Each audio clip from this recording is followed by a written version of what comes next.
Un jeune garçon de 16 ans a été poignardé. Ça s'est passé vendredi après-midi à Tel Aviv, à l'entrée d'un foyer, un foyer pour jeunes homosexuels qui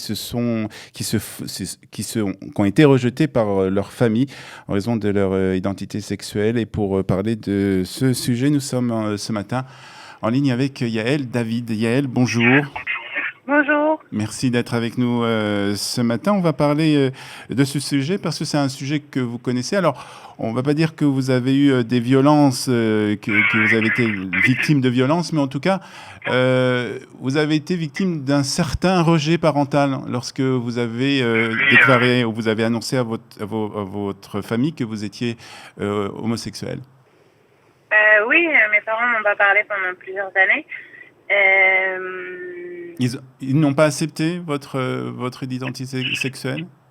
Non, ils n'ont pas trop accepté et ça a été très difficile pour eux d'accepter.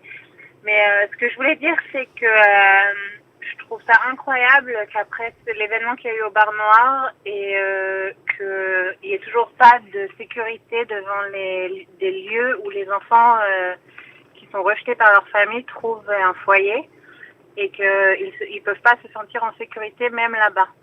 Donc je voulais dire que, par exemple, quand il y a eu des problèmes en France avec les Juifs, il y a devant toutes les synagogues la sécurité, et en Israël, il n'y a pas de sécurité devant les lieux où les enfants peuvent se réfugier.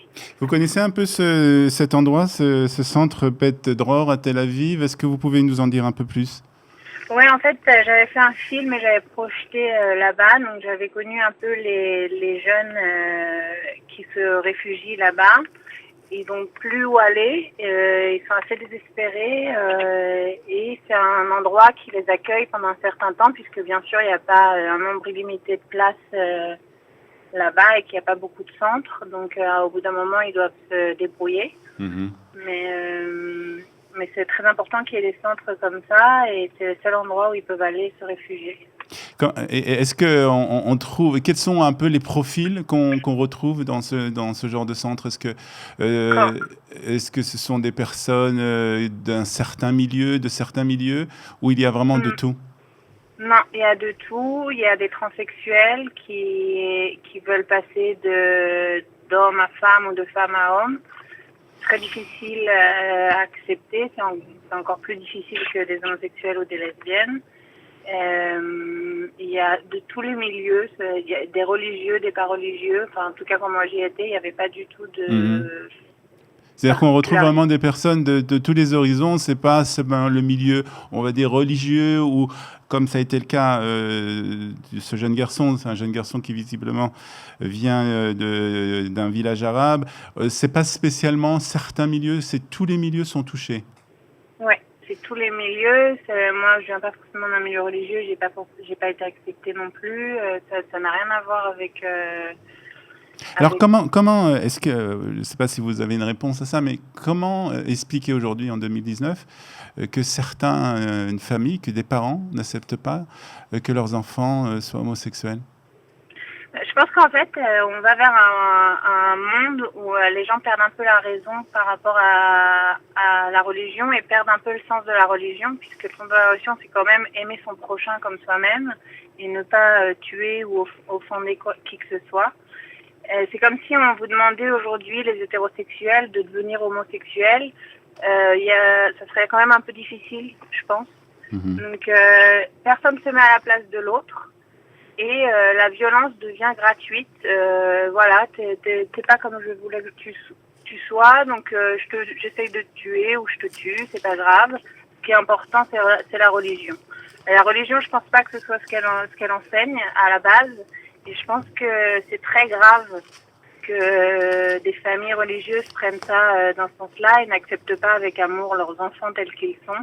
S'ils avaient eu le choix, je pense qu'ils pourraient faire plaisir à leurs parents, mais c'est pas une question de choix. On est comme ça et il faut accepter la différence. Est-ce que, d'après vous, certains responsables religieux, que ce soit dans le religieux, dans le judaïsme ou aussi dans le côté arabe, est-ce qu'ils ont une part de responsabilité justement dans ces violences et dans ces actes contre la communauté homosexuelle en Israël? Oui, je pense qu'ils ont la responsabilité d'enseigner à leurs adeptes, ou je sais pas, enfin, Ceux qui les écoutent, en tout cas, oui.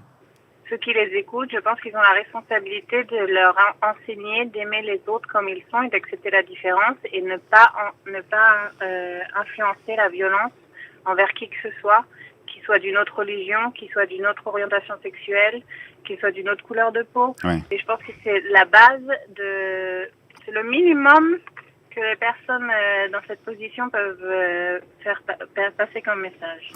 Vous avez fait un film, justement, un peu qui raconte votre histoire, qui raconte ce rejet qui a été de la part de vos parents, mais pas seulement, un film aussi sur votre alien en Israël, puisque vous êtes arrivé en Israël et que vous avez aussi connu votre partenaire.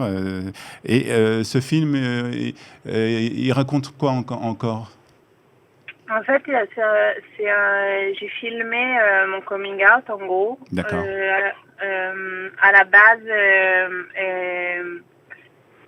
on voulait filmer les coming out des gens qui ne sont pas forcément reliés à l'orientation sexuelle, parce que chacun a un secret, chacun a quelque chose dont il n'est pas forcément fier, et un jour, il décide de l'annoncer.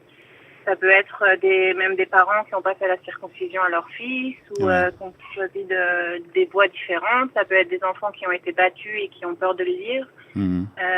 Chacun a son histoire. Et mon histoire, c'était que mes parents, effectivement, n'ont pas accepté. Et ce film a pu aider quelques familles, en tout cas, que je sache, à comprendre que la douleur, elle est des deux côtés et que le mieux, c'est d'essayer d'accepter parce que ça changera pas, quoi. Comment s'appelle ce film? Please Love. Please Love. Donc Please Love de Yael David. Vous pouvez, je suppose, le trouver sur Internet ou bien... Oui, là, on l'a mis sur Vimeo, c'est gratuit, chacun peut voir. Très bien, merci beaucoup Yael de ce témoignage. On va vous souhaiter une excellente journée. Merci d'avoir été avec nous ce matin sur Studio Kalita.